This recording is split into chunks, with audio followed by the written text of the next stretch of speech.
Good morning, members. My name is Nafuka Doreen and the Kachaka Ball. We are presenting the role of the government towards ensuring sustainability. As the question goes, the government being the number one buyer should lead the way in embracing sustainability. What are the roles of the government in ensuring sustainability? I'm going to start with a definition. What is sustainability in the first place? Sustainability is the process of maintaining the well-being over a long period, and it can either be social, economic, or environmental without compromising with the ability of the future generation. When you talk of sustainability, what comes in your mind? Sustainability is something being preserved. How can you preserve the environment socially, economically, and environmentally, like without interfering with the future generation, without limiting the future projects? And how does the government come in? And when it comes to sustainability, we had to look at three pillars. There is the social, economical, and environmental, as I've said. When it comes to social, it's all about equity. It uploads the values that promotes fairness and respect for individuals. It's all about fairness in the social environment.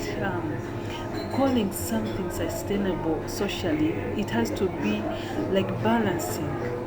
How is the environment balancing when it comes to human beings? Is it the people treated equally? That's where we are going to go. When we look at economical, it's all about viability. And viability, most of the time looks at the industry. How has the industry developed a responsible economy? How has the industry come up with viable economic systems? Looking at the environmental, it's all about protecting the environment, protecting the resources, utilizing the resources like properly. How is the government going to ensure that people are utilizing resources properly? How is the government going to make sure that the people and the industry are conserving the environment? And these are the ways through which government should go, and this is the direction where the government should take to ensure the above pillars, or to ensure sustainability in the above pillars. And as you can see the graph, the graph is all about a simple explanation of the social, economic, and environmental. Where you see the social, it's all about equity, and you see sustainable. Economic, it's all about viability, and environmental, it's all about protection. As we go ahead, I'm going to start with the social pillar. As I said before, the social pillar aims at uploading values that promote fairness and respect for individual rights. How is the government going to make sure that people are treated fairly? How is the government going to give respect to individual rights? And according to our research, I think the government should go through the supervision of regulatory bodies. That is one of the points that can help in ensuring sustainability. How? When we talk of the regulatory bodies, we mean those companies, we mean those organizations that are put in place specifically for a specific, were put in place for a specific function. Talk of NEMA. NEMA's obligation is to look at the environment. Is the environment conserved? How is it conserved? Are the people following the rules and regulations?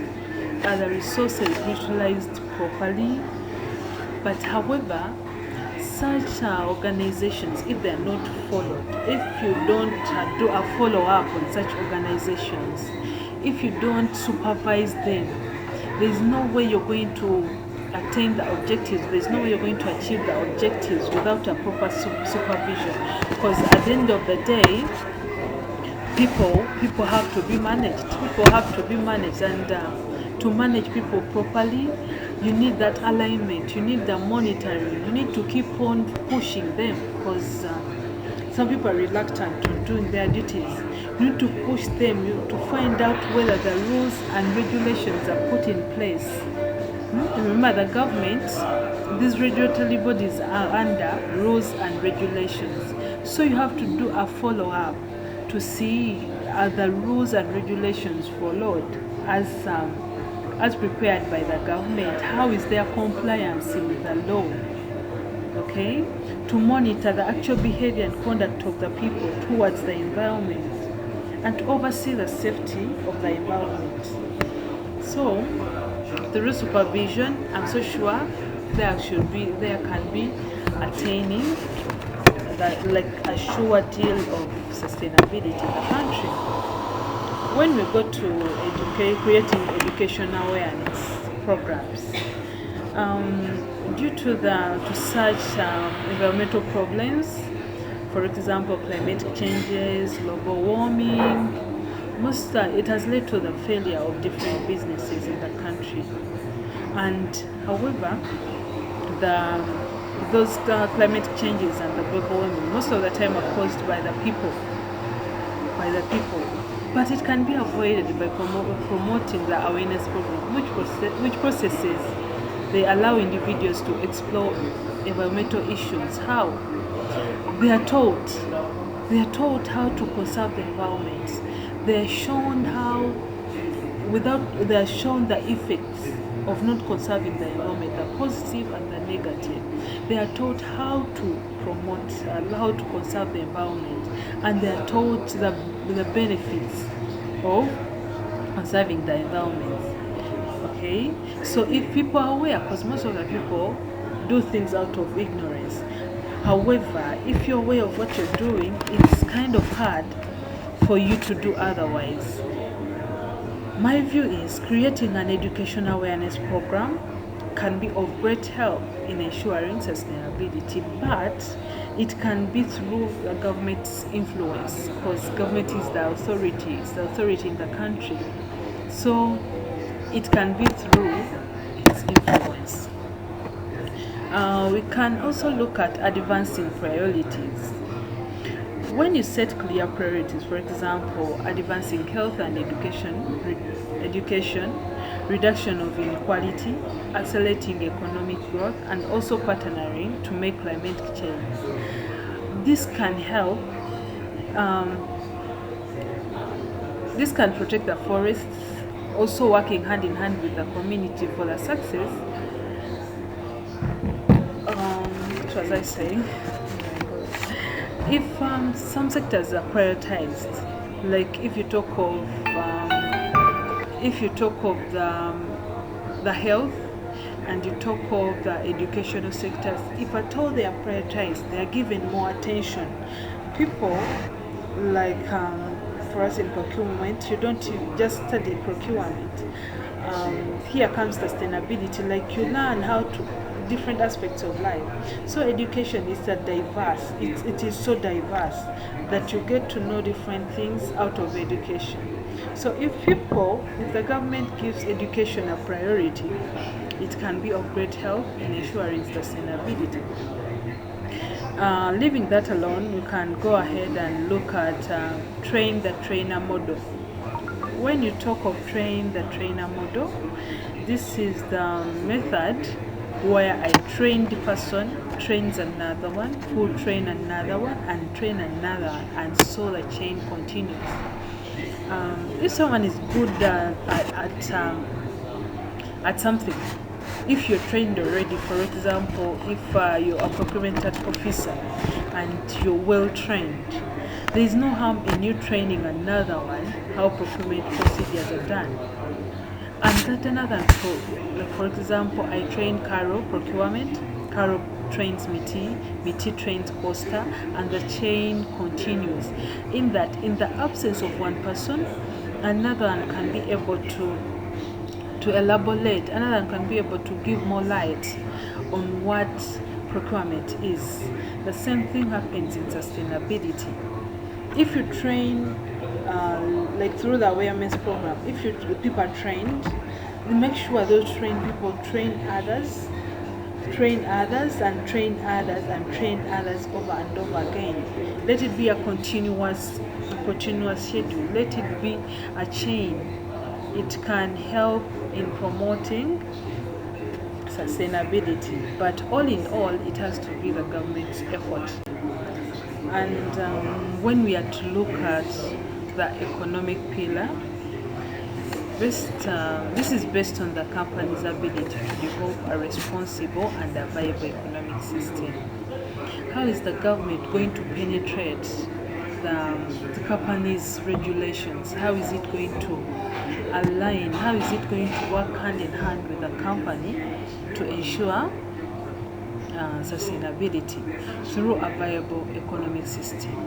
And these are the ways the government should come up with, like to work hand in hand with the company so as to ensure sustainability. First and foremost, the government should favor sustainable goods. Remember, most of the companies are involved in supplying and procuring.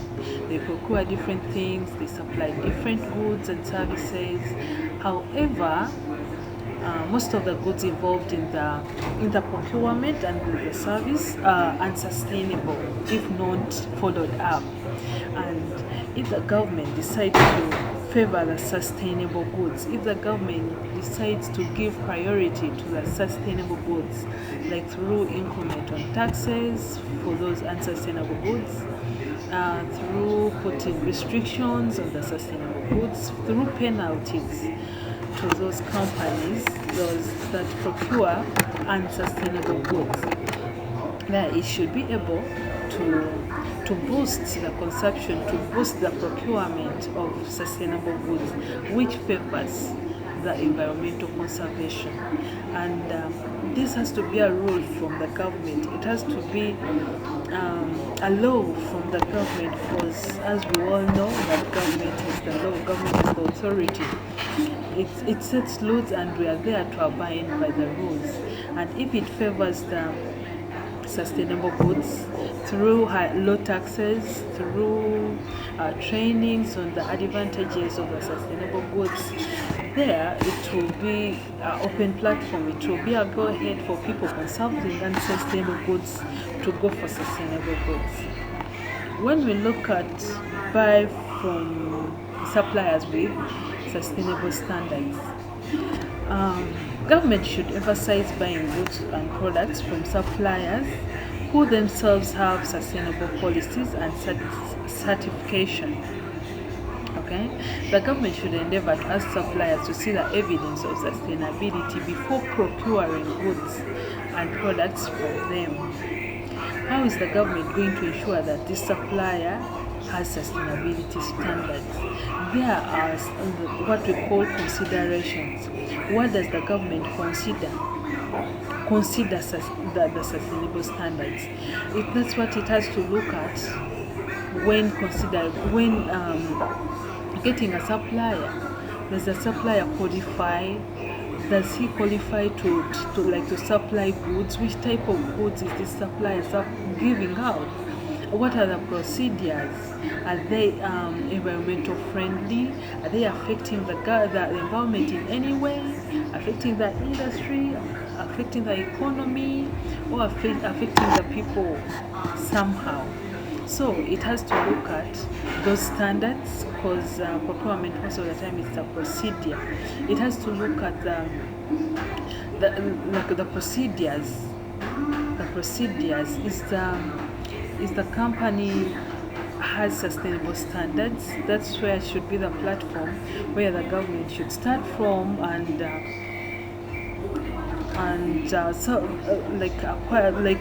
contract that supplier given the sustainability standards. However, if the government goes ahead and contractor supplier without a, remember, it has to look to act as an example.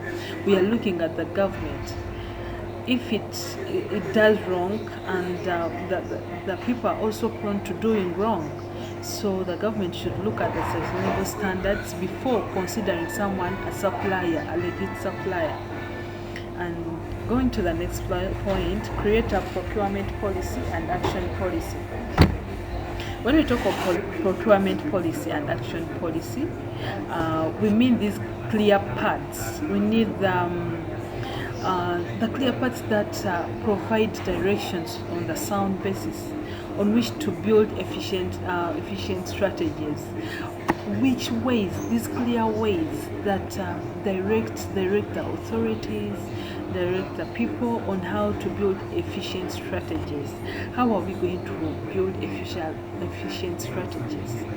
And the procurement policies always give a clear plan. They always give us an open door for us to move ahead, for us to go ahead with whatever we are doing, because it involves different survey, it involves looking forward for what action is going to be done, like analyzing the action, evaluating the action before implementing it. And if the government could create such policies, and they can be of great help, they can be of great help in ensuring sustainability.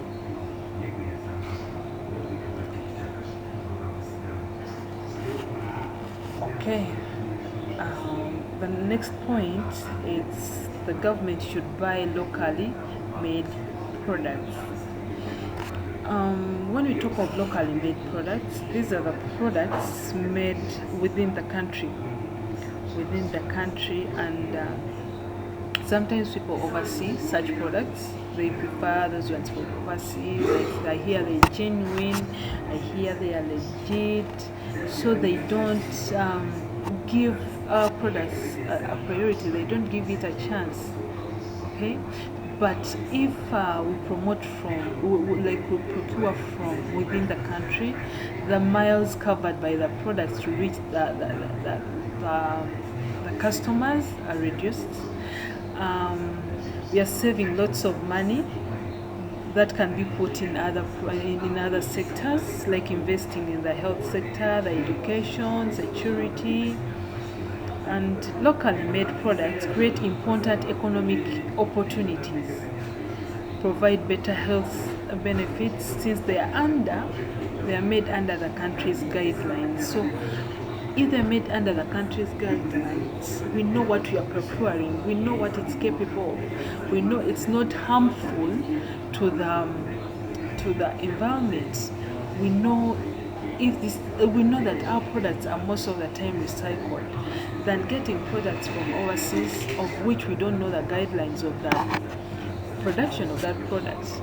That's why the government came up with Bubu, that is Buy Uganda, Build Uganda, showing that if you buy something locally made, you're promoting the country, like you're increasing on the country's economy, you're increasing on the country's finances if you buy the locally made products.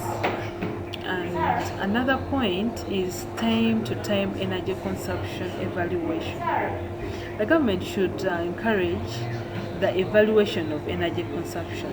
And how is this going to be done? We can look at carbon audit done frequently as part of the corporate and social responsibility. Here the government can be able to know the energy consumption, can be able to evaluate, can be able to set solutions in case there are problems in the energy consumption. Okay, and measures and finding ways of acting upon it. So if you know what you're working upon, it's so easy for you to find ways of acting upon it, creating room for stability development. And under the economic, we are still looking at the strict rules of the greenhouse.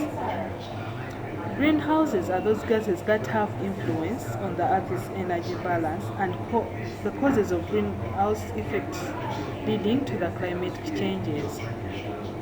Since we are looking at environmental protection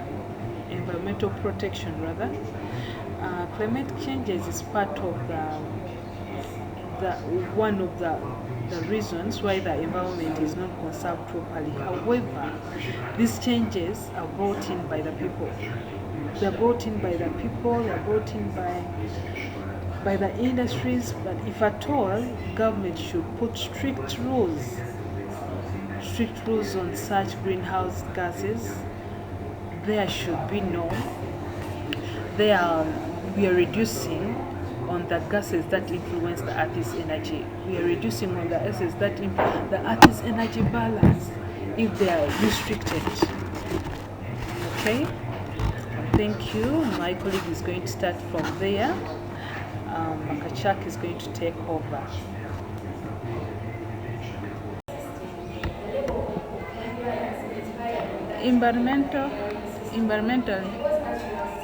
The environmental fields aimed at protecting, improve on the corporate social responsibilities. The government's roles environmentally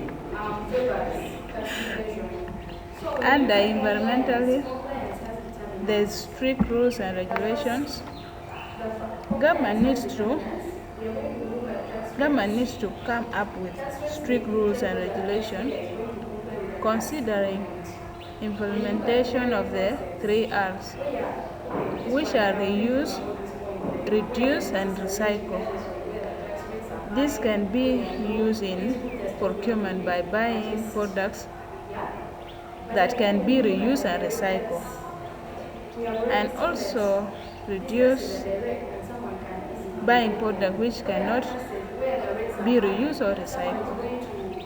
Now, giving Kaberas as an example, it cannot be reused or recycled and is very harmful to the environment since it does not allow water to enter the soil well. So the government can reduce or ban buying and using of Kaberas and promote buying of paper bags which can be reused and recycled. The next point is pull on innovation.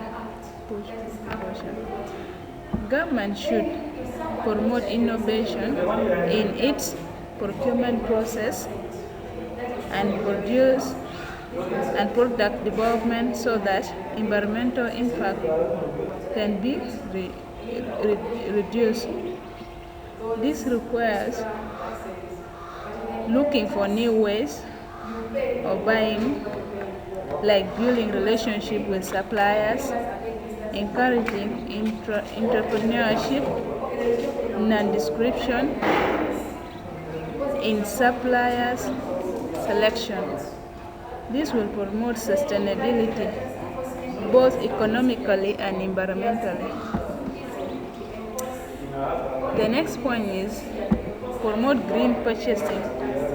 Green purchasing is purchasing green products, and green products are those products which can satisfy consumers' needs without damaging the environment. So example of green products can be reusable products bags, reusable pins. These products promote sustainability, and therefore the government should encourage their purchasing.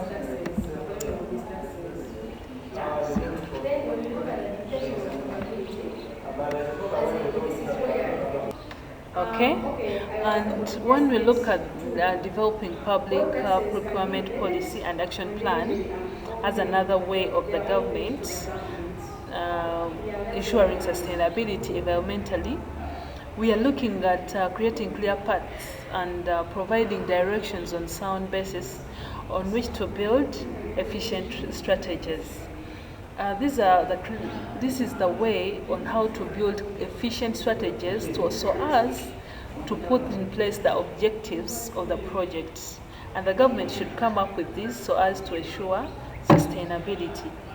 The next point could be that the government should also resource on utilization as per carrying capacity. As we all know, that urbanization and industrialization are at the peak. The relationship between the resources, environment, and human activities have been violated. Like, people use things anyhowly, given their movement from villages to town, given the pace at which industrialization is growing. So the government should come up with that policy of utilizing, like, it should be like a rule of people should utilize the resource per carrying capacity. If you're exiting, like, if the number is bigger than the resource, then there's no need for you to go on and utilize the resource. Okay, and in conclusion, sustainability is a success, and it's largely a success of three parties, including the people, including the industry, and the government. If it's a joint venture, if they are able to work hand in hand, then sustainability can be at the top. But led by the government, given its influence and the authority it has over everything in the country. Thank you so much. Have a nice day. Let me pray a lot.